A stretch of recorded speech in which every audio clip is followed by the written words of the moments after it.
Lauren Monroe is a district attorney who relives the events that led up to her father's death on her morning run. This is intercut with footage of her father's final moments. In her memories, she is being interviewed about a major case outside the courthouse when one of the journalists abruptly informs her of her father's death. She doesn't say anything else and is escorted away from the throngs of reporters. The entire family is present at the cemetery while the minister performs the burial rites. Lauren, her husband Scott, her daughter Claire, her mother Catherine, and her brother William. They then return in convoy. Emilio, a police officer close to Lauren, drops his condolences and leaves. William and Lauren talk about moving their mother closer to them. He also mentions that he is only there for the reading of the will since he needs to get back on the campaign trail. Lauren goes into her father's study before coming out for the reading of the will. She recalls some of her father's lessons while there. With only the family present, Harold, Archer Monroe's lawyer, reads the will. Catherine inherits the company and properties. William receives $20 million. The Police and Firemen's Fund receives $50 million. And Lauren receives $1 million. Harold, on the other hand, hands her an envelope with a flash drive and a key. The sum of $20 million. To Lauren, I leave $1 million. In the flash, she finds the directions to a secret located on the house grounds. She sets out in search of this hidden treasure. She finds a cellar. Lauren opens the wooden cover and proceeds to the end of the dimly lit corridor. She opens a door to see a sleeping, rough-looking man with a collar around his neck. She approaches him. He moves as she tries to touch him. She rushes all the way back to the house, terrified. She dials 911, but decides not to report what she has just witnessed. William detects her unease, but she brushes it off. He proposes splitting his share, but she declines. She instructs him to use it in his campaign. Lauren and her mother are seen on the balcony in the next scene. As her mother senses Lauren's mood, she assures her that her father is proud of her. Lauren inquires about any of her father's adversaries she should be afraid of. Her mother informs her that it is not her responsibility to be concerned about this. Lauren returns to her father's study after William, Scott, and Claire have left. She recalls her father's disapproval of her desire to become a DA. She returns to the cellar early the next morning, and this time the man is lying down. She takes his fingerprint and then flees when she notices his eyes are open. She does, however, return wearing a mask.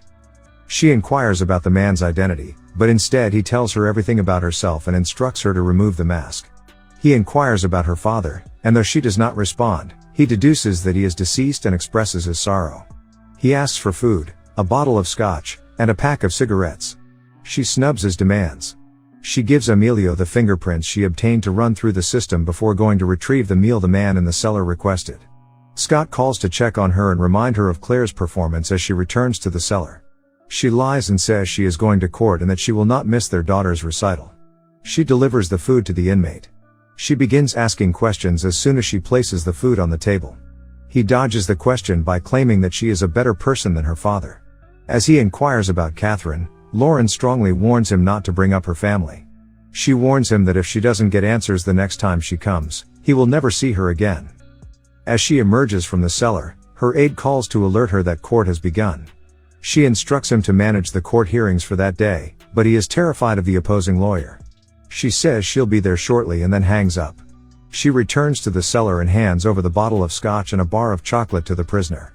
He informs her about the photos her father took of him. He introduces himself as Morgan Warner. He begins his story by discussing how he and her father, Archer, used to enjoy gambling and womanizing. He then describes how, after a few drinks, he and Archer drove to the city to see a big game. While driving, Archer hit a young man.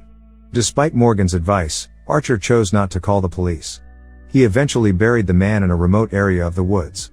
Archer then knocked Morgan over and carried him to the cellar while he was asleep because he didn't want him to divulge what had transpired that night. Morgan claims he begged Archer to kill him. Archer, on the other hand, couldn't do it. He did, however, offer Morgan the choice to end his own life, which Morgan declined. He informs Lauren that his death will be his vengeance on Archer. In addition, he informs Lauren about Archer's mistress, Sophia Fiore, and gives her the woman's address. Later, on her way to the courts, she calls Emilio and asks him to look for a missing individual named Morgan Warner from the late 1980s. She apologizes to the judge for her late arrival. Lauren travels to the address Morgan gave her for Sophia Fiore after the court session. She locates Sophia. Sophia tells her she made a mistake by coming. Lauren, on the other hand, responds that she is attempting to reassemble the puzzle. She discovers Sophia has a son, Alex, through photographs in his mother's home. Sophia assures her, though, that Alex is unaware of Archer's other family. She is on her way to confront Harold about Sophia. Harold tells her to go, pointing out that Sophia signed a non-disclosure agreement. As she walks away, she asks Harold if Archer has ever mentioned Morgan Warner to him. Harold claims that the name is unfamiliar to him. Lauren stops by William's campaign headquarters and runs into her mother. She inquires about Morgan Warner, but Catherine is unaware of anyone by that name. William then invites her to speak at his campaign rally. Later, she returns to the cellar. Morgan requests that Lauren remove the collar on his neck, but she refuses. Instead, she asks whether he knows anything else about her father. He informs her that Archer always kept him up to date on what was going on in his life. He accuses Archer of being a horrible father, husband and friend. As she disputes his claim about the body Archer buried, he tells her to dig it up. But he claims he won't be able to describe the location unless she takes him there. Eventually, at gunpoint, she drags him out of the cellar. When he steps outside, he is overcome by his first glimpse of the outside in 30 years. In the meantime, Scott calls her and reminds her that she failed to attend Claire's recital. She apologizes and ends the call quickly, stating that she is unable to speak at this time. Lauren drives as Morgan is giving directions. They eventually reach the location in the woods. When she starts digging, he goes to sit on a fallen log. Eventually, her shovel hits something hard. She calls out to him to bring the light. She gets down and finds skeleton parts. Scared, she quickly covers the hole with the sand. As she drives back home, she remains bewildered. At gunpoint, she brings him back to his cellar chamber. She then instructs him to reapply the collar. He doesn't, and they dispute over it. He puts the collar back on, realizing she isn't about to let him go just yet. He pledges to simply vanish if she releases him. But she simply takes off the cuffs and walks out. She is experiencing a nervous breakdown at home. When she phones Emilio about the missing persons list she requested, he says he doesn't have it. She then recalls some of her conflicts with her father. She also recalls some of Morgan's statements. She eventually smashes a picture of Archer and her as a newborn into bits. She then returns to her room. She discovers that Claire and Scott are in bed. She comes up to them and apologizes to Claire. She goes to court the next day. As she arrives, she instructs her aide to inform her of what has occurred. He shows her a list of phony corporations. She concentrates on the list, only rising to her feet when the judge enters the courtroom. She continues to read while a witness is testifying. She notices something interesting and becomes distracted. To catch her attention, the judge had to call her 3 times. She runs away as soon as the court adjourns. She goes to confront Harold about what she has discovered. It turns out that the evidence suggests Archer is a co-conspirator with the person she's prosecuting. Harold advises her once more to leave. She visits William's office to seek advice. She asks him what he would do if someone attacked their family because he knew too much about them. He responds that he would either pay the guy off or throw his body in the river. He continues by saying that she knows what Archer would have done. I'd either pay him off or dump his body in the river. Lauren is thinking as she heads to the cellar. As she arrives at Morgan's chamber, she makes him vow to disappear if he is released. She dumps a duffel on the floor and tells him to clean up because he is leaving that night. She meets Harold in an underground parking garage. She instructs him to open a Cayman Islands account, deposit $1 million, and prepare $100,000 in cash. He tries to find out why she gave him these instructions, but she says she can't tell anyone. He then expresses his hope that she understands what she is doing. She tells him to call her when everything is finished.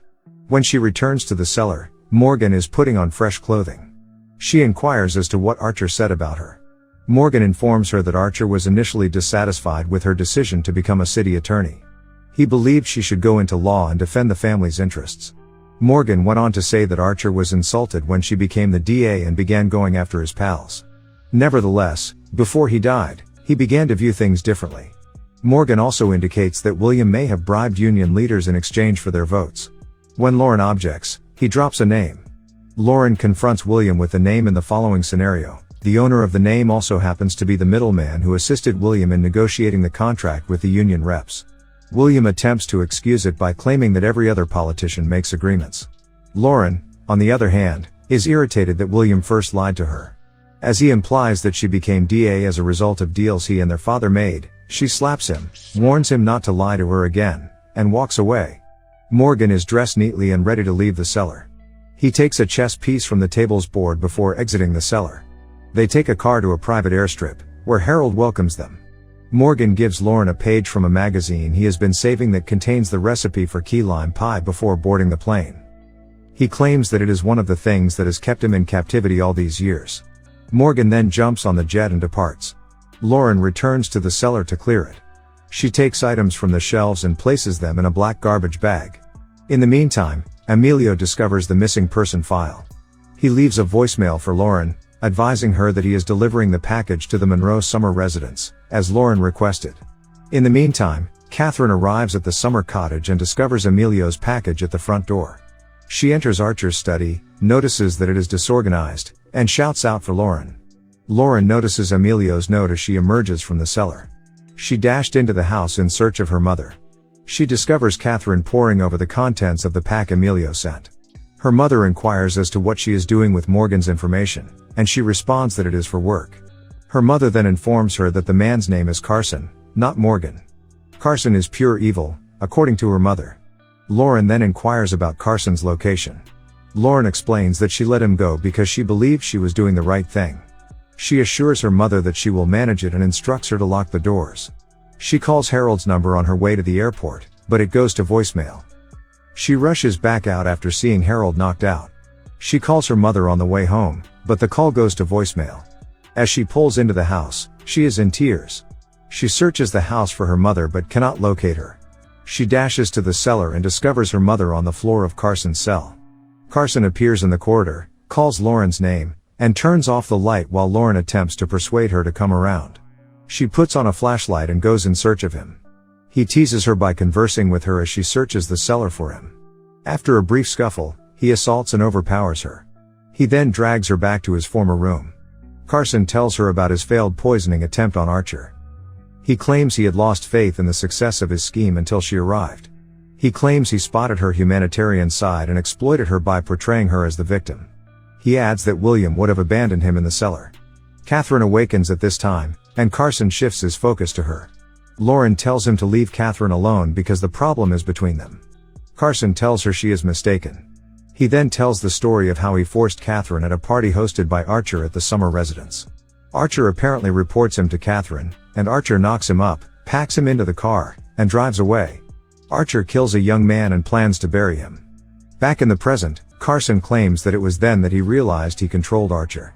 He does, however, admit that he did not anticipate Archer knocking him unconscious and throwing him into the cellar. Archer began venting to Carson as time passed. Lauren agrees to testify about her father's illicit business if Carson leaves her family alone.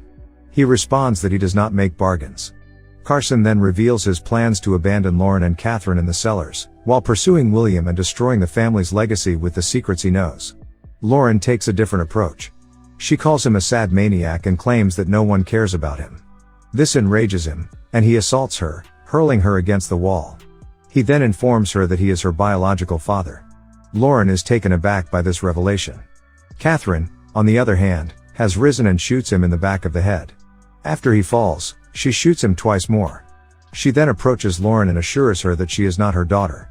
They douse the cellar in gasoline, light it on fire, and stand back to watch it burn. Thanks for watching. Subscribe and hit the like button if you haven't done it yet. See you next time.